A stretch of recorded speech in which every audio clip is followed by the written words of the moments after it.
Now, Prince George's County, the community college is getting into a program where they're allowing the young people, instead of the 3 years, 4 years, they're cutting the time to prepare these youngsters to go out into the business world. Because the way it is now, it's tough, and getting education because of the fact that everything's up, no matter where you go. But I couldn't believe this. Listen to some of now these are the top business schools in America. Okay, now listen to and what they cost. But the community colleges, this is where the youngsters need to start.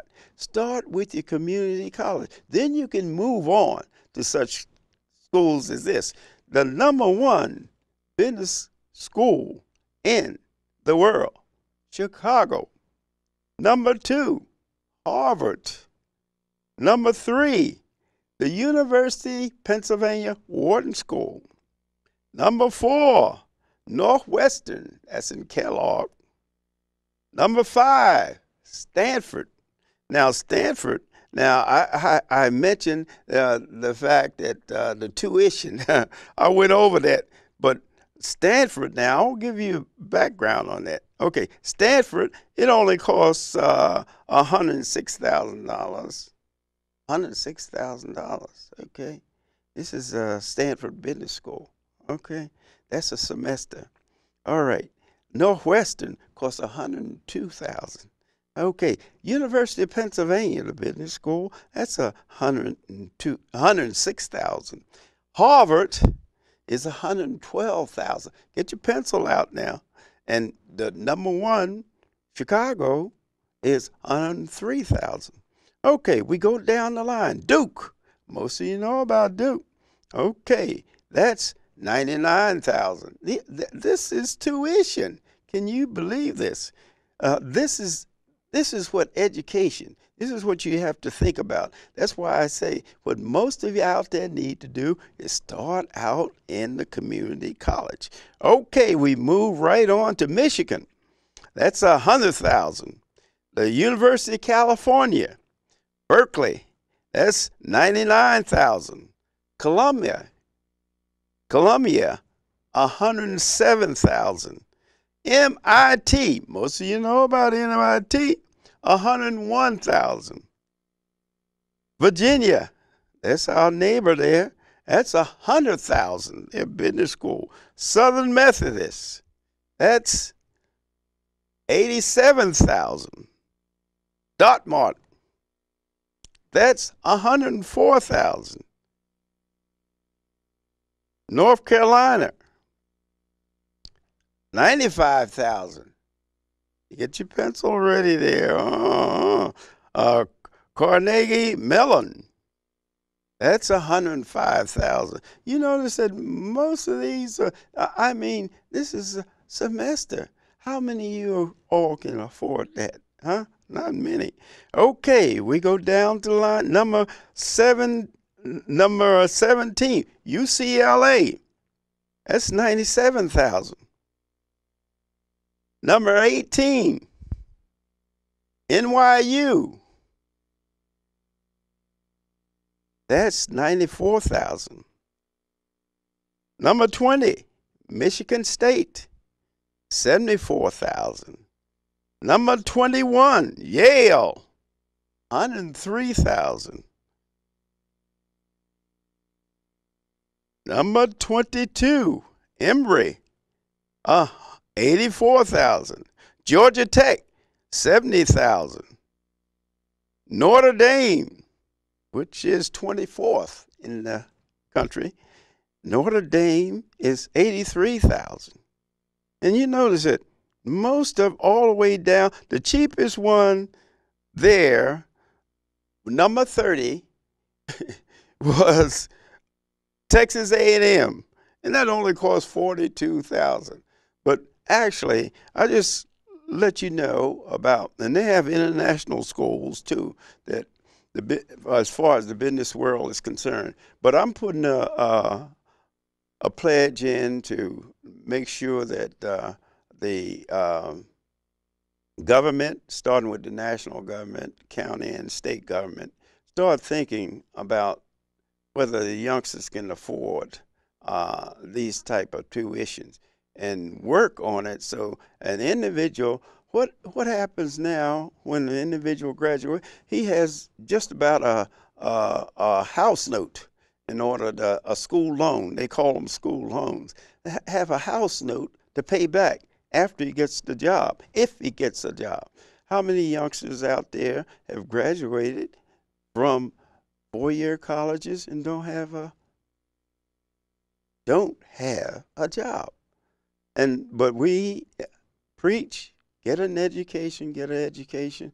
But the only way that they can really get an education with the economy that we have now is they have to go to a community college. I'm not talking about the CEOs and all the big wheels. Sure, they can afford these prices, but I'm talking about the average American.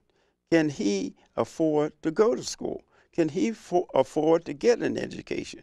What are we doing as far as preparation is concerned? We have problems in every school system in the world. I'm not talking about just Prince George's County. I'm talking about the world.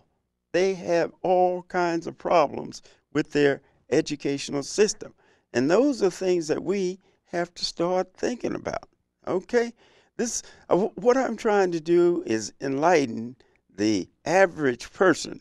If they want to improve things, I don't care what it is, what problem it is, you have to do something yourself. And this is my plea for 2011 is volunteer.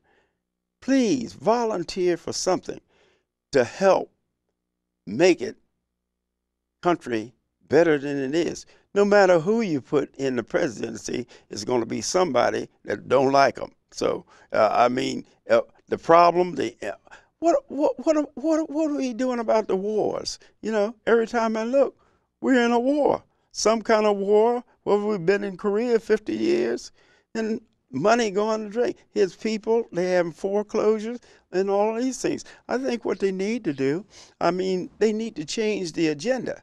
You know, instead they talk about taxes, but the first thing they want to do is tax the guy with the least money. And instead of probating, have it so if you make more money, you pay more taxes at a different rate. But hey, they don't want to do that. And that's not only here. That's all over the world. I'm not talking about the United States. I'm talking about all over the world. The Europe, the Asians, everybody is doing the same. Africa, Islam, the same thing. The problems that we have is just we need to just sit down and be nonpartisan one time and actually look at the problem, the real problem that we here in this world have. You know, it's not a United States problem. It's not an African problem. It's not an Asian problem, not an Islam problem. It's a people problem. All of us are people. And as far as the political systems, the political system need to produce. You know, they run for office and they promise you different things, but once they get in, what happens? They start doing their own thing. It's a good old boy network. And we got to stop that. The good old boy network has crippled not only this country, but the world, because you have individuals out there that take advantage of the working class. The working class. I'm talking about the people and the irony of this whole thing is the money that's being spent is from the working class. The people that go to work every day and make the country as great as it is. That's great. Okay, another positive thing that has happened this year, 2010, they finally, the Indian and the black farmers finally got money for the land that was taken from them. The farmers, I understand how long it took for them to actually pay the Indian and the black farmers for not growing different things, you know. So, but anyway, it's been a good year, and it's going to be a better year, 2011, if you yourself participate in your government. Don't sit back and and complain. Anybody can do that, but look at yourself in the mirror and take just one look. What have I done positively for anyone, for my country, for the world? I mean, it's a lot of things you figure, well, I'm just a little guy. It doesn't matter. It does matter. You got to be part of your government. And in order to be part of your government, you got to get into the economic system. I'm not talking about 9 to 5. I'm talking about the business world, the big business world. You know what I mean? That's what you have to set your goals higher than what you've done. Okay? So, hey, we're going to have a great year, 2011, but I appreciate all the individuals that have helped to get awards for the Ed Brown Show. I'm getting ready to get another one the first of the year, and only way that I was able to get that is because of the fact I had individuals that worked with me, individuals that volunteered, came with problems, and I helped them with their problem. And that's what we got to do. Not me, but we. Okay, this has been Ed Brown, and you have a happy new year. And first thing you want to do is volunteer to help somebody else. And I'm talking from the president on down to the county council and the county exec. And may the county council and county exec have a great year, because everything that has happened, we can overcome with the help of the people. Okay, see you next time.